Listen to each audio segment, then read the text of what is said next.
human life suddenly stopped? Would the earth cry for us? No, it would breathe again. Forests would reclaim our empty cities. Rivers would run clear. Animals we hunted would walk without fear. Because the truth is, humans are the only species that poisons its own home.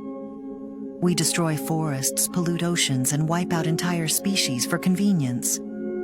We call ourselves intelligent. But we are the only ones who build our own extinction. Without us, Earth would heal. Not in centuries, but in decades. And maybe that's the real question. Are we the most advanced species, or just the most destructive?